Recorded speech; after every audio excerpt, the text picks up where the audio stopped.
irmãos, eu te convido a orar agora, agradecendo a Deus esse privilégio, pedindo o Espírito Santo que ilumine a nossa mente. Maravilhoso e bom Deus, em nossas mãos está a Tua Palavra, o livro sagrado, e nós louvamos e exaltamos o Senhor por este grande privilégio de ter a Tua Palavra para nortear a nossa vida, para nos levar ao passado e nos garantir o futuro, no nome de Jesus. Amém. Meus amados, eu quero convidar você a abrir o livro de Daniel, no capítulo 8 e o versículo 9. Nós estamos avançando no capítulo 8 e estamos estudando, e você não pode esquecer que a nossa série é a batalha pela conquista da mente, e o tema desta noite: 2.300 dias, 70 semanas e o juízo sobre os santos. A batalha pela conquista da mente. Toda esta série caminha na direção do conflito cósmico, da grande batalha entre o bem e o mal, para ganhar o coração, ganhar a mente, para que este agora se torne o espaço, o santuário para a habitação do bem ou do mal. Capítulo 8 de Daniel e o versículo 9 diz assim: de um dos chifres saiu um chifre pequeno e se tornou muito forte para o sul, para o oriente e para a terra gloriosa. Já faz 2 domingos que nós estamos estudando aqui a respeito dos 10 chifres, do chifre pequeno que surgiu dos 10 chifres. E você se lembra que os 10 chifres são os 10 reinos da Europa, quando ela foi desfeito o reinado de Roma como poder mundial. E aí então surge o chifre pequeno, e o chifre pequeno surge com um objetivo especial do inimigo, para lançar a verdade por terra, deitar a verdade. E nós descobrimos que a verdade é Jesus, e nós descobrimos que a verdade em Jesus, ela se encontra de forma didática, bem clara e dinâmica, através do ministério do santuário. O chifre pequeno teve por objetivo também perseguir os santos. A pergunta agora é, capítulo 8 de Daniel e o versículo 13: até quando este reino vai então reinar? Irá predominar o domínio deste reino. Capítulo 8 e o versículo 13: depois ouvi outro santo que falava, e disse a outro santo, aquele que falava: até quando durará a visão do sacrifício diário? Nós vimos que esta visão a respeito do sacrifício diário, que é uma parte da verdade que foi lançada por terra, que você se lembra muito bem, que era o sacrifício diário, quando agora no santuário o sacerdote entrava no lugar santo, e lá no lugar santo ele oferecia o clamor para perdão dos pecados dos israelitas. Este era chamado o sacrifício diário, às 9 horas da manhã e às 3 horas da tarde. Se então duraria, até quando duraria este reinado, nós não sabemos exatamente, porque a pergunta é: até quando vai durar essa visão? Até quando vai predominar o chifre pequeno? Como descobrirmos isso? Bom, nós estudamos que o chifre pequeno começou o seu reinado no ano 538, e nós descobrimos que ele ia perseguir por um tempo, 2 tempos e metade de um tempo, que significa 3 anos e meio, que são 42 meses, que são 1260 dias, anos, na profecia bíblica. Isso quer dizer, se ele começou em 538, em 1798 encerraria o seu reinado? A pergunta é: definitivamente encerraria o reinado do chifre pequeno? Quem é o chifre pequeno? Nós descobrimos que o único poder mundial com as características do chifre pequeno, que falava blasfêmias, que perseguia os santos do Altíssimo, que atingiu o príncipe do Altíssimo, que lançou a verdade do santuário por terra, nós descobrimos que foi o poder católico, apostólico, romano, sob a liderança do bispo de Roma, sob a liderança do Papa. Agora a pergunta é: ele teve uma pausa no seu reinado, que foi no ano 1798, e quando ele retomaria novamente o seu reinado, mesmo que fosse agora de forma pequena e fraca? 1929. A pergunta é: quando ele novamente terá o domínio mundial e perseguirá os santos novamente, e fará de tudo para continuar lançando a verdade por terra?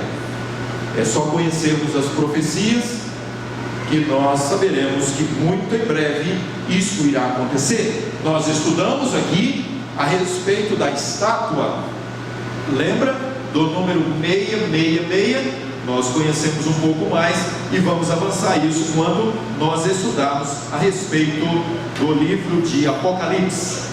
Agora, neste mesmo verso 13, segue-se então a pergunta: até quando durará a visão do sacrifício diário e da transgressão assoladora?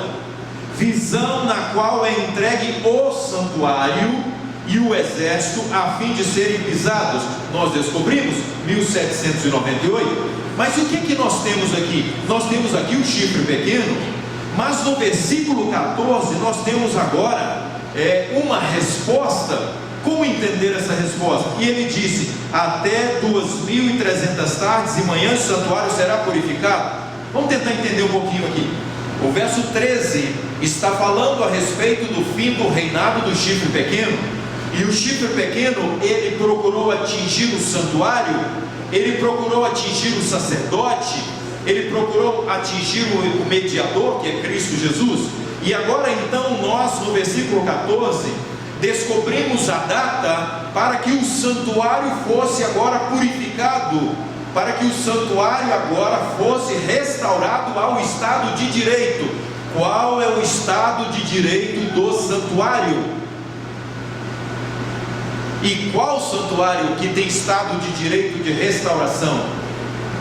Porque a palavra purificação, ela significa restaurar ao estado de direito. Quero convidar você agora para conversarmos a respeito de 2 santuários, ok? 2 santuários. Que pergunta é essa, pastor? Que coisa interessante. Bom, vamos lá.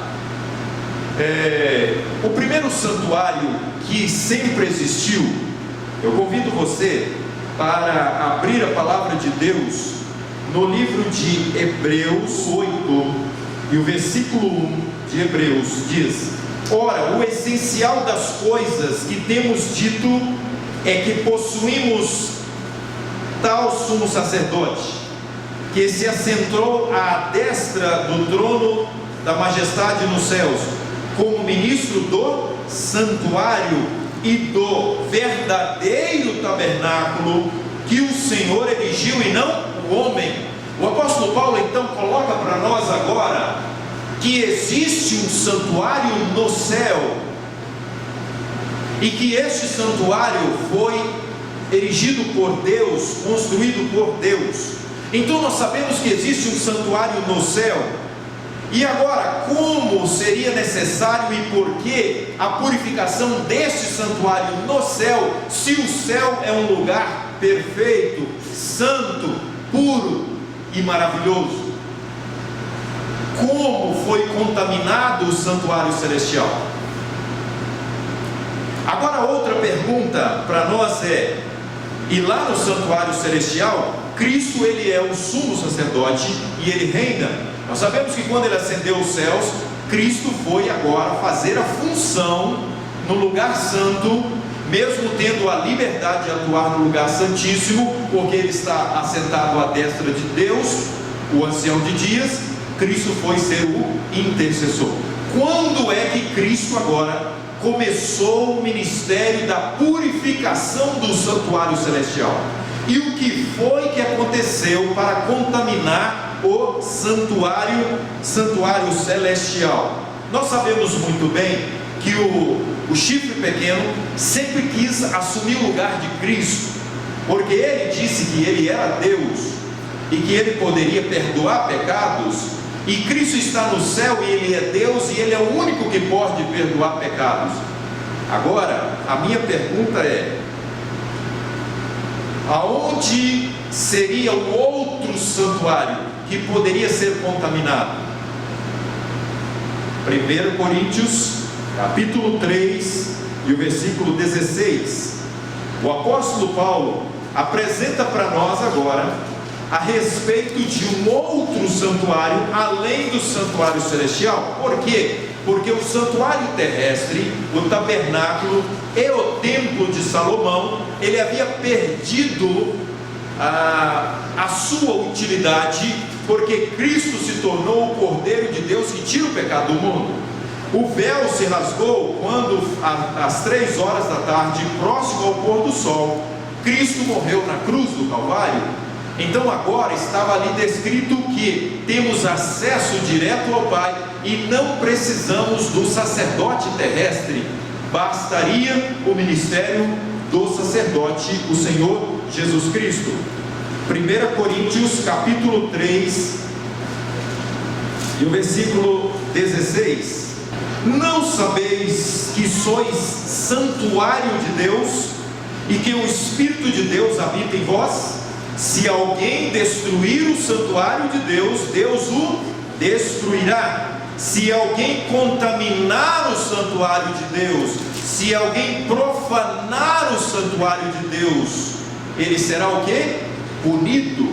É o que está dizendo o texto bíblico, porque o santuário de Deus que sois vós é sagrado. Agora o capítulo 6 de 1 Coríntios e o verso 19. Acaso não sabeis que o vosso corpo é santuário do Espírito Santo que está em vós, o qual tendes da parte de Deus, e que não sois de vós mesmos, porque fostes comprados por preço? Agora, pois, glorificai a Deus no vosso corpo. Vamos entender uma coisa muito interessante. O Espírito Santo é o agente regenerador, é o agente que faz a obra de purificação do coração, do santuário aqui na terra. Entendam bem, há um ministério maravilhoso que é realizado por Jesus lá no céu, no lugar santíssimo, e pelo Espírito Santo aqui na terra, aonde? No santuário do coração. Entendam bem, lá em Tito 3,5 diz que o Espírito Santo opera o lavar regenerador. É o Espírito Santo que faz a restauração, é o Espírito Santo que faz a purificação. Por que ele faz? Porque Cristo morreu na cruz, derramou seu sangue, e porque ele derramou seu sangue, e porque ele se tornou o Cordeiro que tira o pecado do mundo, e porque ele trouxe à memória o altar de sacrifício no santuário terrestre no passado. Por quê? Olha o que acontecia. Vou até mostrar para vocês aqui, voltar um pouquinho a imagem. Aqui no pátio, todos os dias morria um cordeiro, e a fé do pecador no sangue daquele cordeiro, que apontava para Cristo, dava para ele a esperança da purificação do santuário da sua alma, do seu coração. O sacerdote, quando entrava lá no lugar santo, simbolizava que Cristo entraria no lugar santo um dia para mediar por nós pecadores. E quando Cristo ascendeu aos céus, e ele agora se torna o intercessor, o mediador, ele envia o Espírito Santo para concretizar a sua obra que faz lá no céu, aqui na terra, no santuário da alma. Amados, Isso é maravilhoso. Isso precisa ser para nós uma mensagem urgente para hoje. Quem pecou hoje? Todo mundo. Então todo mundo precisa confessar o seu pecado hoje. A quem? Ao mediador, a Jesus Cristo, para que ele leve até o Pai, para que o Pai possa confirmar para ele o perdão, para que ele então possa o quê? Enviar a mensagem para o Espírito Santo, colocar no nosso coração a certeza do perdão, a paz de Espírito. Mas vamos lá então, olha algumas coisas interessantes aqui para nós, meus amados. Efésios, no capítulo 2 e o versículo 21, o apóstolo Paulo apresenta para nós o que Deus quer fazer hoje, o que Deus quer fazer agora na nossa vida, na preparação para adentrar ao santuário eterno, o santuário celestial.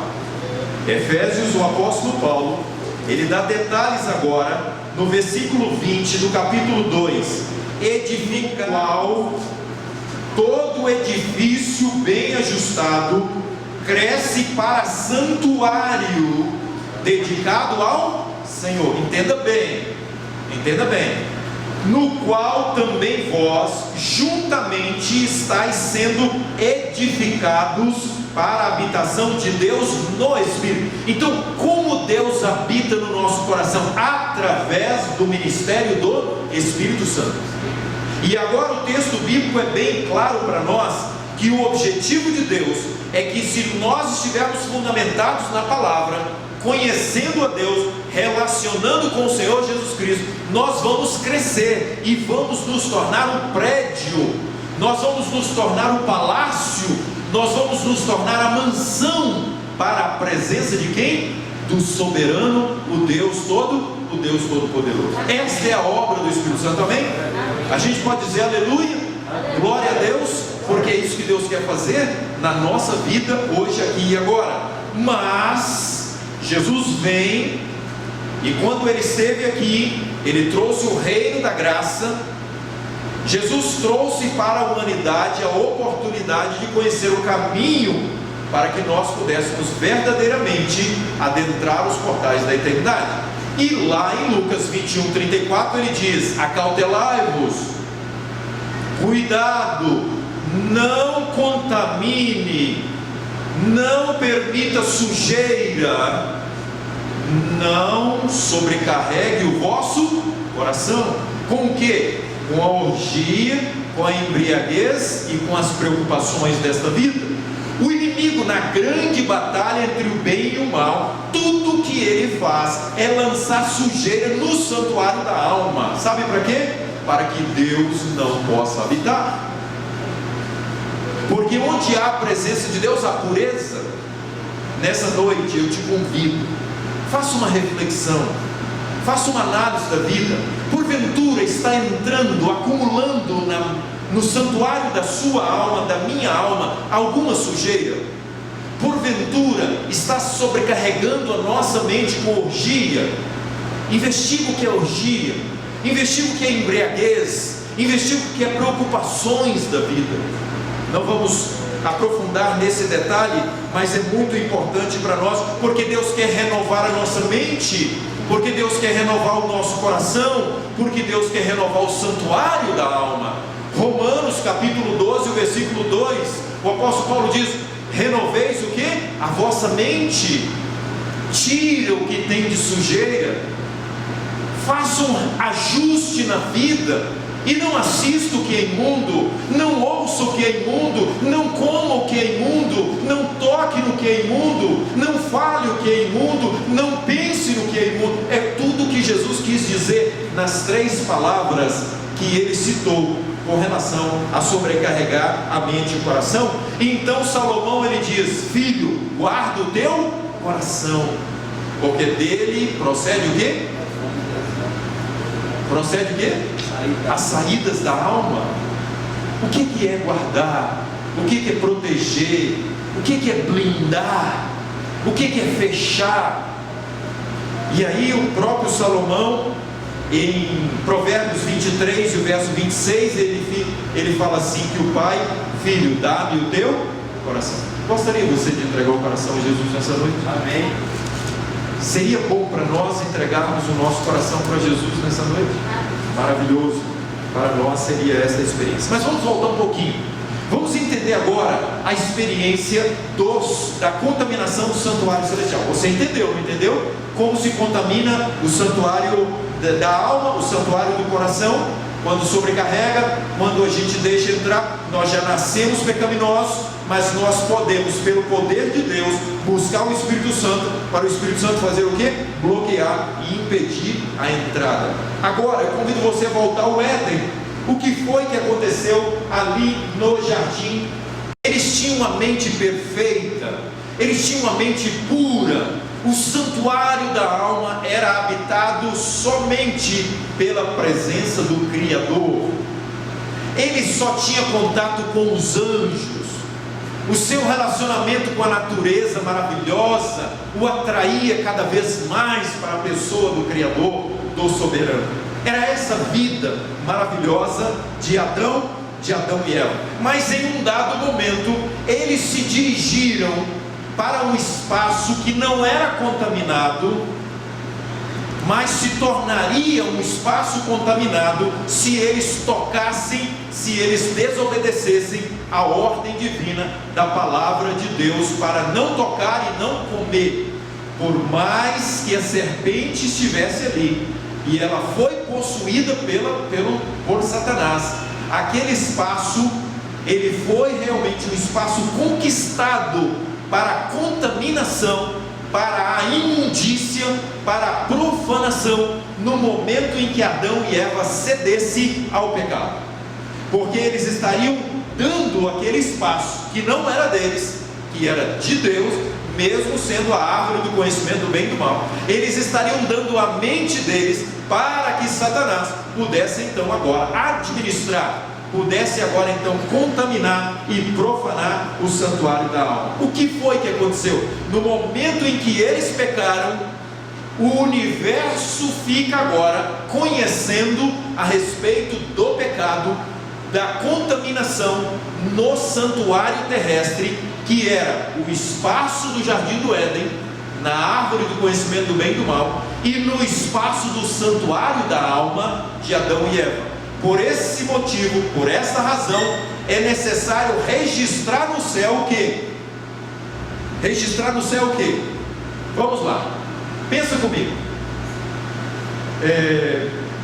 Você faz algo de errado, fica ou não fica gravado na mente? Você faz algo de bom, fica ou não fica gravado na mente? Então a pergunta é: na sua mente tem dois registros. Tem o registro daquilo de bom que você fez, e tem o registro de mal, de errado que você fez. E lá no céu, que só tinha o registro das coisas boas de Adão e Eva, agora é necessário registrar que eles haviam desobedecido a Deus, e eles haviam dado espaço para a serpente, e o coração estava agora o quê? Contaminado. Contaminou aqui na terra, registrou aonde? Registrou no céu. Por esse motivo, agora o céu tem registro de coisas imundas, tem registro do pecado, e o santuário celestial agora está o quê? Está contaminado. Se faz necessário agora a purificação do santuário celestial e a purificação do santuário da alma, do coração de Adão e Eva. Adão e Eva agora, eles recebem a ordem para sacrificar o cordeiro, e quando eles, ao sacrificarem o cordeiro, eles agora acreditavam que João 1:21, São João capítulo 1 João 1:9, lá diz que pelo sangue de Cristo são purificados o quê? Os vossos pecados. Eles têm agora a fé que um dia o Cordeiro de Deus que tira o pecado do mundo, que foi morto desde a fundação, porque Cristo se ofereceu que se o homem pecasse, ele viria para morrer por causa do homem. Eles têm agora que viver pela esperança e pela fé. Morrem na esperança de que um dia Cristo ia morrer na cruz, no altar de sacrifício, mas iria entrar no lugar santo e seria um intercessor, mas um dia ia entrar no lugar santíssimo e seria um juiz que iria analisar a vida deles e iria encontrar um registro no céu de que eles pecaram, mas de que eles também o quê? Se arrependeram dos seus pecados. E agora um juiz justo iria fazer o julgamento da vida de Adão e Eva. Amém? Por isso hoje, eu e você precisamos entender que Cristo está intercedendo por nós e está analisando a vida do ser humano. Tudo está registrado no livro memorial. Eu convido você agora para Daniel capítulo 8 e o versículo 17. Nós não podemos esquecer nesse contexto o chifre pequeno. Daniel capítulo 8 e o versículo 17.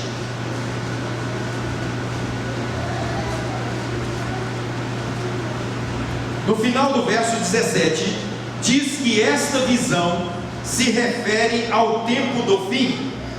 Qual é a visão?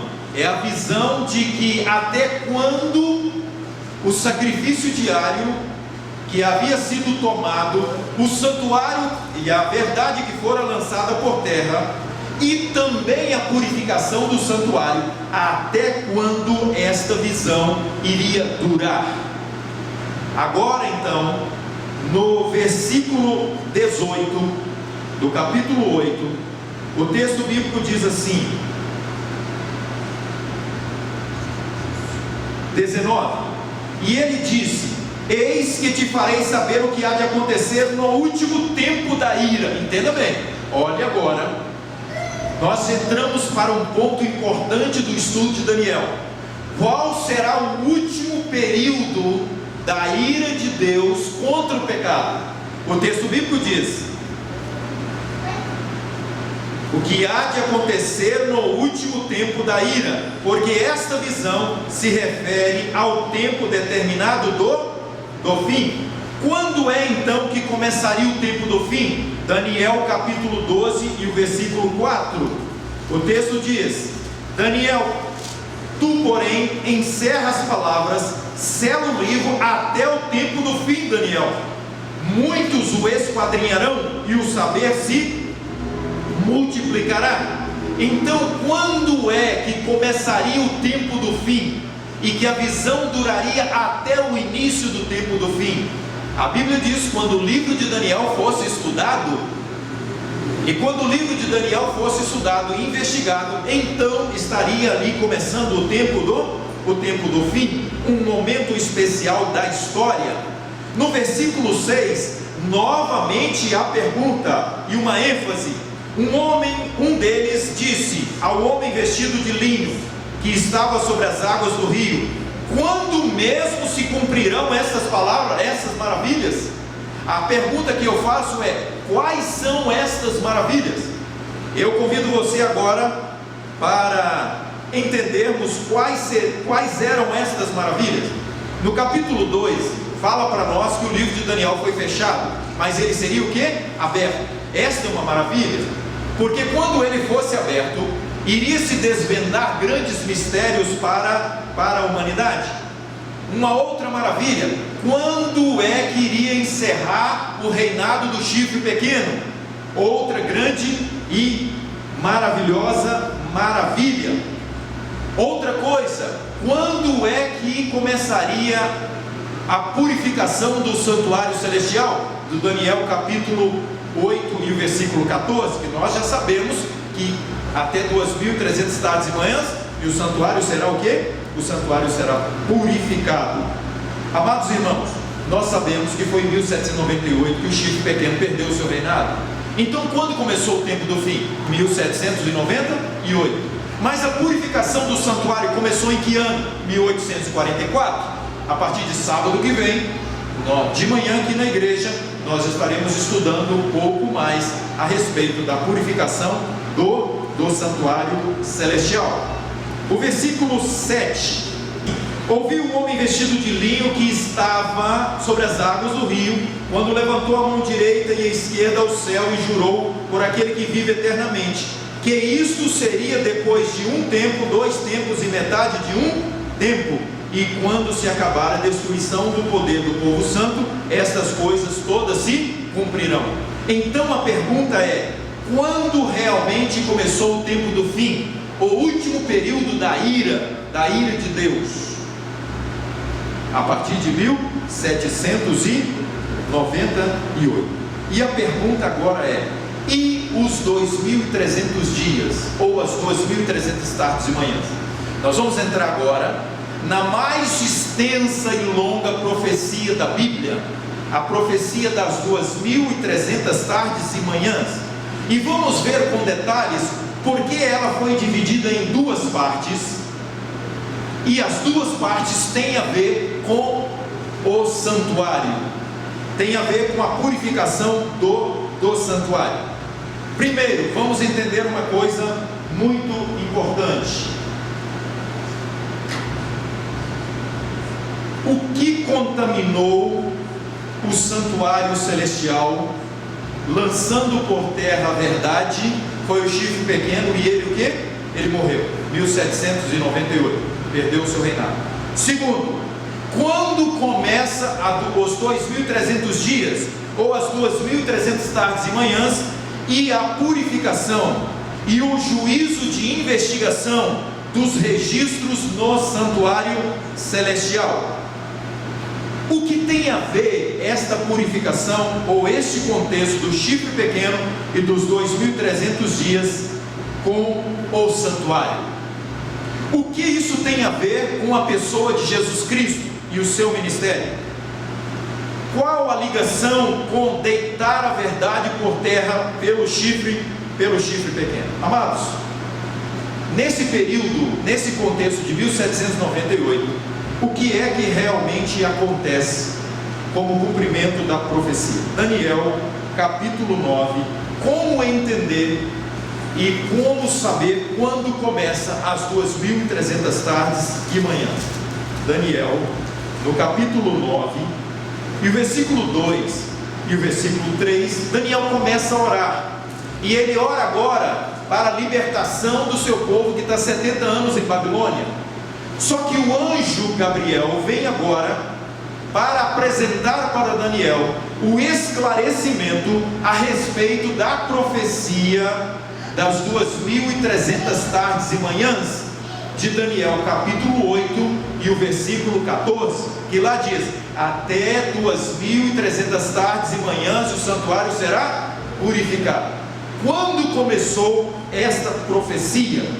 Versículo 22 do capítulo 9. Ele queria instruir-me, falou comigo e disse: Daniel, agora saí para fazer-te entender o sentido. Versículo 23. No princípio das tuas súplicas saiu a ordem, e eu vim para tu declarar, porque és muito amado. Considera, pois, a coisa e entende a visão. Agora então, Gabriel vem fazer entender Daniel a respeito da visão das 2.300 tardes e manhãs. Como entender? Que ordem era essa? Quando foi dada essa ordem? Para que foi dada essa ordem? Versículo 24 do capítulo 9. 70 semanas estão determinadas. Segura aí para nós entendermos. Aqui está um gráfico que é muito importante para nós. Nós sabemos que a profecia ela é de 2.300 tardes e manhãs. Isso significa 2.300 dias, que na profecia bíblica são 2.300 anos. Então, durante 2.300 anos, nós teríamos agora o início da purificação do santuário celestial de Daniel, capítulo 8, versículo 14. 70 semanas estão determinadas. A palavra no original é cortada, separada, tirada. De onde? 70 semanas são 490 dias, que significam o quê? 490 anos. Se o último número que foi apresentado em Daniel foi o número de 2.300, então esses 490 tem que ser tirado dos 2.000 e 2.300. E o texto continua e diz: sobre quem estão determinados esses 490 anos? Sobre o teu povo, sobre o povo de Israel. Então algo especial teria que acontecer como cumprimento profético de Deus com relação a quem? Ao seu povo, ao povo judeu. Vamos entender um pouco mais? E sobre a tua cidade santa, olha bem que coisa interessante. Algo aconteceria contra o povo e algo aconteceria contra a cidade de Jerusalém, para fazer cessar a transgressão, para dar fim aos pecados, para expiar a iniquidade. Vamos entender bem essa parte, expiar a iniquidade. Nós sabemos muito bem que lá no tabernáculo, no santuário terrestre, todos os dias o pecador levava o cordeiro, simbolizando que aquele cordeiro era Cristo, que receberia sobre ele a confissão do pecado do pecador e morreria no lugar do pecador. Então aquele cordeiro simbolicamente era a expiação pelo pecado do israelita. Se Cristo se tornou o verdadeiro cordeiro de Deus que tira o pecado do mundo, então agora cessou o quê? Cessou ou foi realizada agora a expiação pelo pecador. Não que cessa, por quê? Porque ela apenas é um início, porque dali o sacerdote então pegava o sangue do cordeiro e levava para onde? Para dentro do santuário. Isso quer dizer que não cessa o ministério da expiação, apenas cessou o que? O cordeiro que era simbólico agora se tornou o autêntico cordeiro, porque o sacerdote entrava lá para dentro, então não encerrava agora aqui fora no pátio, no altar de sacrifício. Entenderam bem? Está claro para nós? O verso agora prossegue e ele diz para nós assim: para trazer a justiça eterna. Amados, eu quero convidar vocês para a gente ver esses detalhes aqui de suma importância para nós. Quando Cristo veio, Ele veio trazer o reino da graça. Ele veio trazer para toda a humanidade a salvação de graça, através da sua morte, através da sua vida. Todos os que aceitassem e se entregassem a Cristo, estes agora alcançariam o que? A salvação, e viveriam pela fé, esperando a salvação eterna, que um dia iria ser concretizada. Agora então, o que acontece quando Cristo vem e morre na cruz do Calvário? Apocalipse capítulo 12 e o versículo 10. Esse texto é muito importante para nós, porque ele fala da concretização do fim de Satanás. Apocalipse capítulo 12 e o versículo 10. O apóstolo João, no contexto agora, na metade do livro do Apocalipse, onde ele apresenta o conflito cósmico, ele apresenta agora o segredo da vitória no conflito cósmico, e ele diz então: agora veio a salvação. Quando veio a salvação? Foi no jardim do Éden? Pela fé. Quando veio a salvação? Na arca, quando a família de Noé não morreu, não foi destruída, não foram afogados? Pela fé, eles foram salvos. Mas eles agora ainda viviam a esperança de um dia a salvação vir. E a salvação viria através de quem? De Jesus Cristo.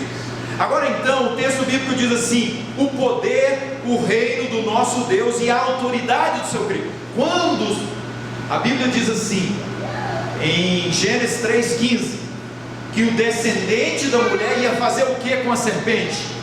Esmagar a cabeça da serpente. Se Cristo não tivesse morrido na cruz, Satanás não teria sido vencido. O Cordeiro de Deus que tira o que do mundo? Quem é o pai do pecado? Então não se envolva com o pecado. É sério, eu e você não podemos, porque nós não somos Nós não temos ligação com Satanás, que é o autor, que é o instigador do pecado. Então, quando o texto bíblico diz veio a salvação veio em Cristo, que trouxe o reino da graça e concretizou o reino do poder, o poder da vitória contra o Satanás e contra o pecado. Isso é importante para nós neste contexto aqui, porque em Daniel, no capítulo 9 que nós estamos lendo, ele fala agora de expiar a iniquidade, de vencer o pecado, de garantir a salvação. Entenderam bem? Através da morte do Cordeiro de Deus que tira o pecado do mundo. Amados, versículo 25: e entende desde a saída da ordem. Agora vamos esclarecer o início das 2.300 tardes e manhãs.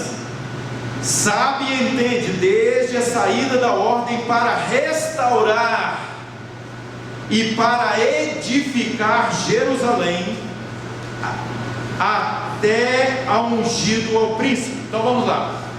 Durante 49 anos, os judeus tiveram o privilégio de restaurar os muros de Jerusalém. Os judeus tiveram o privilégio de iniciar a restauração do santuário.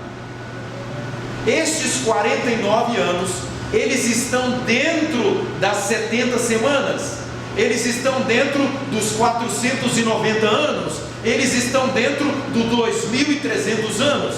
Então, a partir do ano 457, quando o rei Artaxerxes, ele deu a liberdade agora para que Esdras, Neemias fossem para Jerusalém, e ali então iniciasse a restauração dos muros.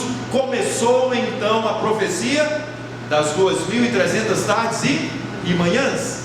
Quando nós seguimos aqui, nós encontramos que esta profecia, ela seguiria até a ungido. Quem é ungido? O príncipe. 7 semanas, ok? Então nós encontramos agora 7 semanas e 62 semanas. Então, até o momento em que Cristo veio, se passaram 69 semanas. Restavam agora uma semana. Restavam agora quantos anos? Uma semana tem 7 dias. Então restavam agora o que? 7 anos. Observem bem aqui o gráfico. No ano 457 antes de Cristo, eles têm 49 anos, ou 7 semanas. Chega-se então agora ao ano 408 antes de Cristo, quando eles encerram a restauração, que esta profecia é para o povo judeu. Entenda bem, esta profecia está dentro da grande profecia da purificação do santuário celestial. E agora então restam 62 semanas, ou 434 anos, até o ano que? 27. O que aconteceu? A salvação. Só que Isaías 53 diz para nós que Jesus foi o que? Rejeitado pelos seus. Os seus não o aceitaram. Jesus veio para salvar como o Cordeiro de Deus que tira o pecado do mundo, mas eles rejeitaram a Jesus. E Jesus, quando ele veio, bem claramente, na hora do batismo, João Batista ergue a mão e diz: ali está o Cordeiro que vocês sempre esperaram. A grande esperança desde o jardim do Éden está aqui, o Cordeiro de Deus que tira o pecado do mundo. Só que a nação estava como a nação, como o planeta Terra na sua grande maioria, cegos, e não conseguem enxergar que a salvação está batendo as portas. Ali estava Jesus, a salvação, e eles não viram a salvação, e eles rejeitaram a salvação, e eles crucificaram Cristo, e Cristo agora se tornou o Cordeiro de Deus que tira o pecado do mundo. O que resta agora então? Resta-se agora mais meia semana, 3 anos e meio. E o que é que nós temos agora nesses 3 anos e meio? última etapa de misericórdia para os judeus como nação escolhida por Deus. Vós sois nação santa, povo escolhido de Deus, desde Abraão. Povo de Israel, povo judeu, povo hebreu, foi o povo de Deus. Mas quando eles mataram Estevão como primeiro mártir, selou-se a misericórdia de Deus de salvação e de escolha como povo de Deus, e eles perdem esse privilégio, e a salvação se estende agora para todos e também para os gentios. Como saber claramente, para encerrar agora, que toda essa profecia de 490 anos ou 70 semanas, que está dentro da grande profecia da purificação do santuário, é realmente do santuário? O que tinha no santuário? Altar de sacrifício. Quem que morria no altar de sacrifício? O cordeiro. Aquele cordeiro apontava para quem? Para Jesus. Então, se os judeus sabiam que a morte do cordeiro apontava para Cristo, e eles ali não aceitaram Cristo como o verdadeiro cordeiro de Deus, os judeus, eles deitaram a verdade por terra, porque rejeitaram a Cristo. Rejeitaram o que? O santuário. Rejeitaram a verdade de Deus, a salvação que fora oferecida a eles. E agora então, do ano 34, chega o ano 70, e o texto bíblico diz para nós que o príncipe iria destruir a cidade, e a cidade de Jerusalém, ela foi, vocês conhecem a história, ela foi conquistada por Ciro, e os soldados entraram dentro da cidade, invadiram a cidade, mataram todos praticamente, e lançaram fogo dentro do santuário. E agora então desmorona-se o santuário, derrete-se o ouro dentro do templo, e não existe mais agora o que? Santuário. Olha que coisa interessante. Pelo motivo de que eles rejeitaram o verdadeiro santuário, eles perderam o santuário terrestre e físico, que era a grande atração deles. Amados irmãos, nesta noite, Deus quer dizer para você e para mim que Cristo quer habitar no santuário da nossa alma. Amém. Que Cristo quer gravar, selar a verdade no santuário da nossa alma com a sua presença. E no próximo sábado nós teremos a oportunidade e a alegria de agora então estudar a purificação do santuário a partir de 1840 e 44. Que Deus nos abençoe ricamente, que essa mensagem do santuário, que essa profecia das 2.300 tardes e manhãs possa estar bem clara para nós, do propósito de Deus para a nossa vida. Vamos orar? Maravilhoso e bom Deus, mais uma vez, Senhor, neste recinto sagrado, na tua casa, no teu santuário, no teu espaço, nós estamos aqui para nos entregarmos, para oferecer ao Senhor nosso coração, como o Senhor Jesus ofereceu a sua vida por amor a nós, sabendo, bom Deus, que na grande batalha, no grande conflito cósmico, o inimigo quer contaminar o santuário da nossa alma, mas se Jesus for presente, ele pode expulsar pelo poder do Espírito toda e qualquer contaminação, para que vivamos uma vida em santidade, uma vida pura, com a presença do nosso maravilhoso Senhor e Salvador Jesus Cristo. Amém. Querido e bom Deus, nós não queremos rejeitar a Jesus como os judeus, muito pelo contrário, queremos fazer de Jesus o nosso Deus, o nosso Senhor, o nosso Salvador. E é no nome dele que nós oramos nesta noite, em nome de Jesus. Amém.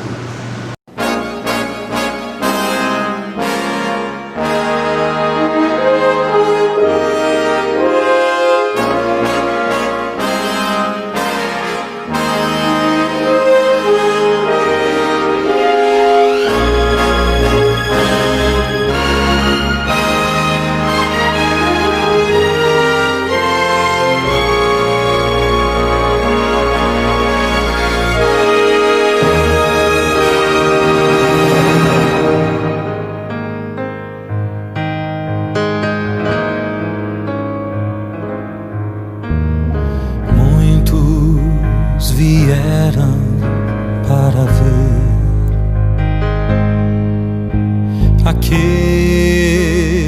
homem galileu.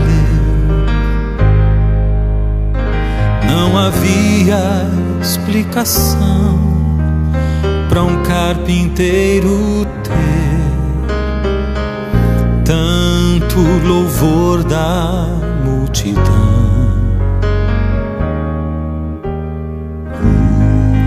Tem nos olhos o poder de ler qualquer coração. Ele está unido ao Pai e fala de amor. Ele vem em nome do Senhor.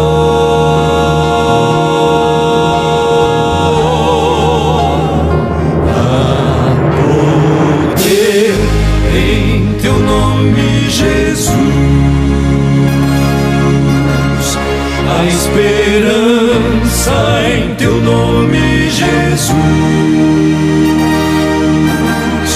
Temos força em teu nome, Jesus. Bendito és tu, Jesus, pois tu és o Senhor.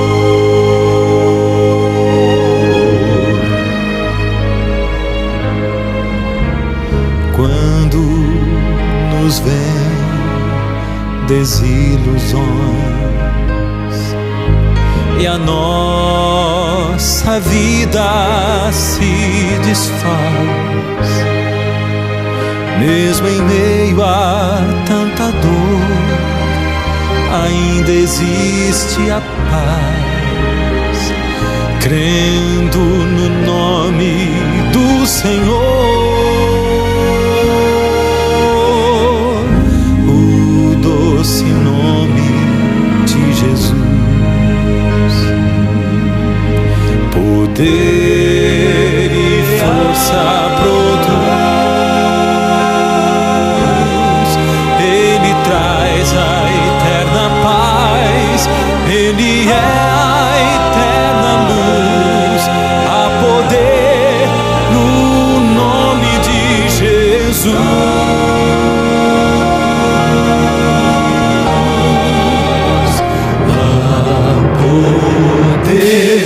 Em teu nome, Jesus, a esperança em teu nome, Jesus. Temos força em teu nome, Jesus.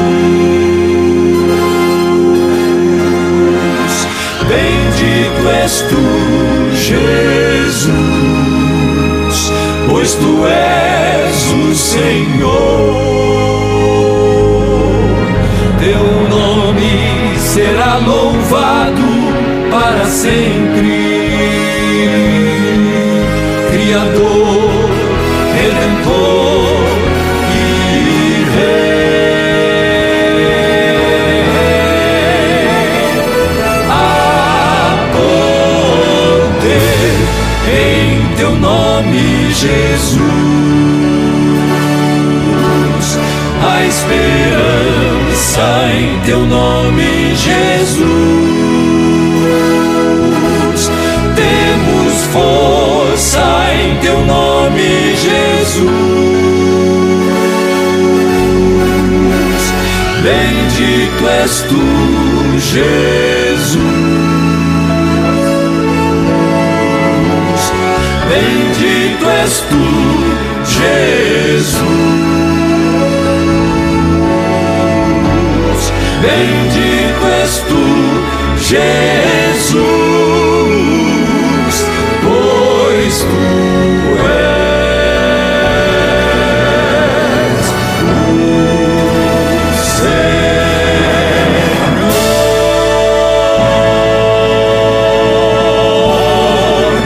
Tu és o Senhor.